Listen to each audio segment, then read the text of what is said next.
महाराष्ट्र के राज्य मंत्री आशीष जायसवाल ने किसानों की आत्महत्या के मुद्दे पर गंभीर चिंता व्यक्त की है। उन्होंने कहा कि पिछले 2-3 वर्षों में आत्महत्या की संख्या शून्य पर लाने के लिए कई योजनाएं लागू की गई है और नुकसानग्रस्त किसानों को मुआवजा प्रचलित पद्धति से दिया जा रहा है। जायसवाल ने साफ कहा कि किसानों को आत्महत्या जैसे कदम उठाने की नौबत न आए, इसके लिए सरकार युद्ध स्तर पर प्रयास कर रही है। इसके साथ ही उन्होंने रामटेक में फिल्म सिटी और एंटरटेनमेंट के विकास को लेकर भी आश्वासन दिया। उनका कहना है कि विदर्भ के कलाकारों को अवसर देने के लिए यह अहम कदम है। इसके लिए जीआर भी जारी किया गया है और सांस्कृतिक मंत्री ने स्थल पर दौरा भी किया है।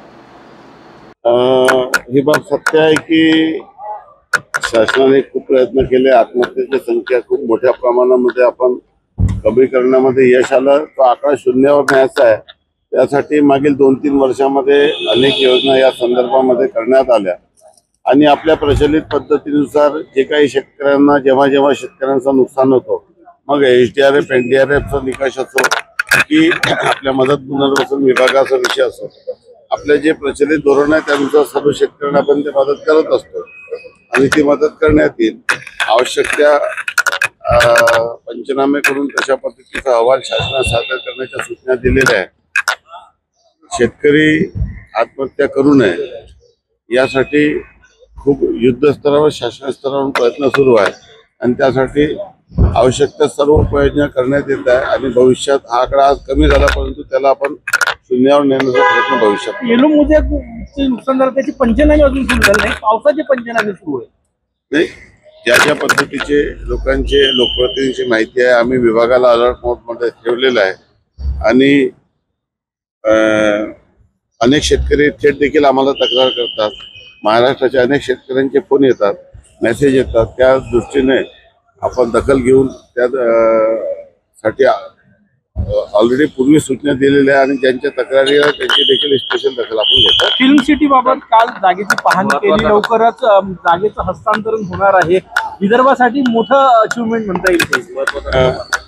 महाराष्ट्रामध्ये मुंबईला दादासाहेब फाळके चित्रनगरी आणि दुसरी कोल्हापूरला आहे।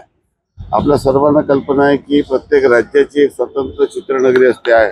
विदर्भ आणि संयुक्त महाराष्ट्र असं उर्वरित महाराष्ट्र म्हणून एक राज्य आपण या ठिकाणी आहे, परंतु विदर्भामध्ये जे काही कलाकार आहे ज्यांना संगीत क्षेत्रामध्ये टेलिफिल्म असेल, डॉक्युमेंटरीज असेल, पिक्चर असेल, वेगवेगळ्या पद्धतीचं मोठं रोजगाराचं क्षेत्र आहे आणि आपल्या सर्वांना कल्पना आहे की महाराष्ट्रामध्ये विदर्भ या भागाच्या लोकांना मुंबईला जाऊन संघर्ष करणे हे थोडंसं जे अडचणी आहे त्या संदर्भामध्ये राहण्याची अडचण असते, संघर्ष असतो। त्यामुळे अशा पद्धतीची एक चित्रनगरी रामटेकला व्हावी यासाठी माझा अनेक वर्षापासून प्रयत्न होता। त्याचं GR देखील निवडणुकीच्या पूर्वी आपण काढलेलं होतं।